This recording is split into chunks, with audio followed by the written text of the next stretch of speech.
Здравейте хора, вие сте с канала Нашия живот в Германия. Аз съм Стефан. Здравейте, аз съм Они. Това отзад е Емили. Кажи здрасти тати на хората.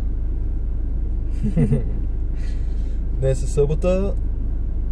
Спахме малко по-късно. И сега отиваме да си търсим пералня да си купим. Понеже старата вече не че издава багажа, но Търсиме си перални със сушилна. Търсим пералня със сушилна, да.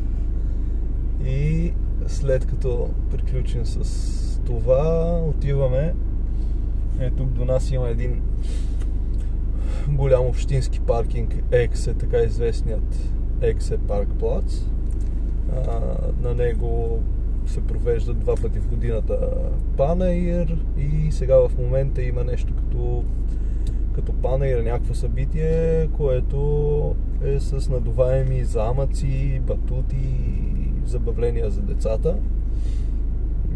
То ще продължи около 2 седмици. Ние миналата седмица не успяхме да отидем. В смисъл, отидохме, но не знаехме, че е с работно време от 14 до 16 часа.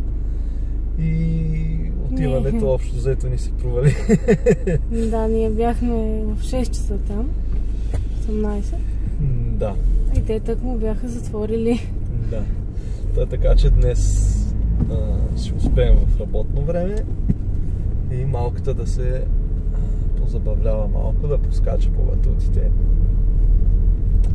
Така, надяваме се да бъде доста интересно днес, пък ще видим. Останете до края на видеото, за да видите какво се е случило.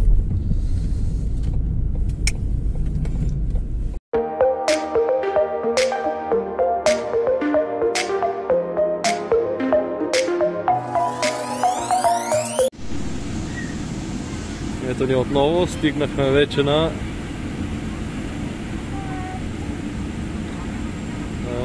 панаира с надуваеми замъци, батути и така нататък.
Дойдохме тук, и се наигра, измори се доста и сега отиваме си вземем пералнята. Избрахме една пералня, първо ходихме в един магазин, в друг магазин, разглеждахме, чудехме се и накрая си избрахме пералня с сушилна, комбинирана. Ще видите. Хора, стигнахме на търговския център, от който си харесахме пералнята, City Park. И пералнята я харесахме в магазин Mediamarkt.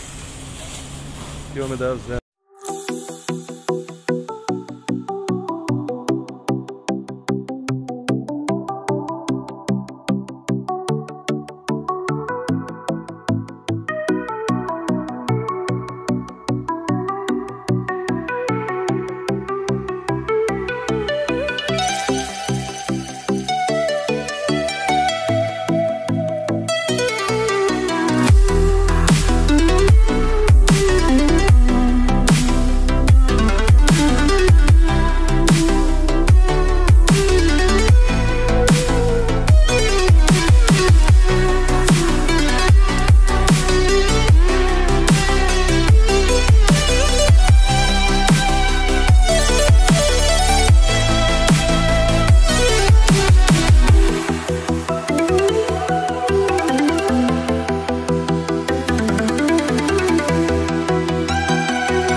Пералнята, която си харесахме. LG Ashman Crocker, намалена от 950 евро на 630 евро. Искаме допълнителна гаранция, разбира се, повече.